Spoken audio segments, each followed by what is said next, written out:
Komisi 3 DPRD Banjarmasin menggelar rapat bersama Diskominfo Banjarmasin di ruang mini kantor DPRD Banjarmasin terkait dengan fungsi Dinas Komunikasi Wan Informatika Banjarmasin dalam menginformasikan terkait penanganan penyebaran virus corona kepada warga hingga ke pelosok perbatasan Kota Seribu Sungai.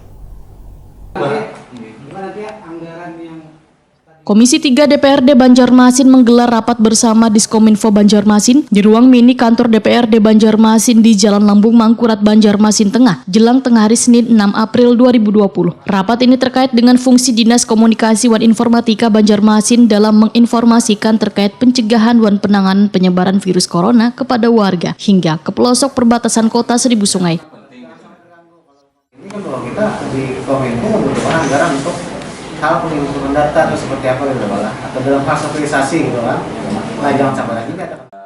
Ketua Komisi 3 DPRD Banjarmasin Muhammad Isnaini, Wahetakoni Prima TV usai rapat membenarkan bila wakil rakyat yang dilakukan oleh Diskominfo maupun gugus tugas dapat terlaksana dengan baik wan tepat sasaran. Sehingga ada yang dilakukan oleh Diskominfo wan tim gugus tugas agar bisa mencapai sasaran yang diinginkan. Supaya penyampaian kabar wan edukasi yaitu harus menyentuh seluruh lapisan warga hingga ke pelosok perbatasan karena warga kawasan pinggiran adalah bagian dari pencegahan wan antisipasi virus corona. Politisi Partai Gerindra ini pun menegaskan lantaran jadi bagian tim gugus tugas, maka diminta dapat memantau wan umpat membantu kebutuhan warga nangkai ketersediaan masker hingga alat pelindung diri bagi tenaga medis. Menurut Muhammad Isnaini, Diskominfo Banjarmasin sebagai corong utama dari pemerintah, maka harus mampu memberikan pemahaman kepada warga terkait pencegahan wan mengantisipasi virus corona, termasuk persediaan pangan dan ekonomi.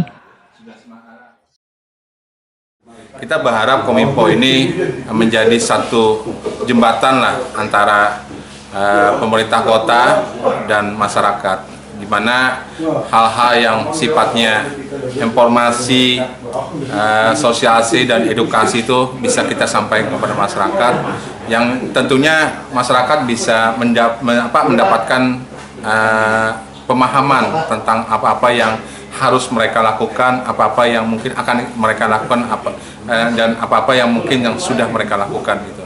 Ya, kita berharap dengan rapat tadi kita bisa menggali gitu apa-apa yang sudah dilakukan Kominfo. Hari ini kan kita mendapat penjelasan bahwa Kominfo ternyata sudah dimasukkan dalam anggota dari gugus tugas penanganan COVID-19 yang diketuai oleh Pak Ibnu Sina. Nah, intinya kita berharap dengan mereka masuk ke gugus tugas, tentu apa-apa yang menjadi hal-hal yang dilaksanakan oleh gugus tugas bisa tersampaikan kepada masyarakat, juga tersampaikan kepada kami. Sementara itu, PLT Kepala Diskominfo Banjarmasin Usni Erizal mengaku sudah melakukan sosialisasi wan edukasi hingga ke kawasan pinggiran Banjarmasin melalui mobil informasi keliling yang dapat menjangkau seluruh titik di Kota Seribu Sungai ini. Ya, silakanlah untuk membuka di web banjarmasin.co.id supaya nanti kan berita yang disampaikan itu paling tidak sudah tersaring, insya Allah. Dan kita juga nanti akan menyiapkan aplikasi untuk memudahkan pendataan yang akan dilakukan oleh Dinas Kesehatan. Mudah-mudahan malam ini siap, besok sudah bisa Pak, antisipasinya tadi gimana Pak kalau ada berita-berita menyimpang jaraknya tadi? Artinya kita sampaikan berita yang baiknya, berita yang benarnya kita sampaikan.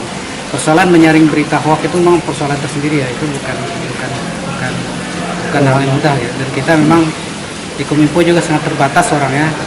Mungkin juga selama ini kita juga dapat masukan dari kawan-kawan media kan. Jadi media lah yang banyak memberikan informasi yang lebih luas.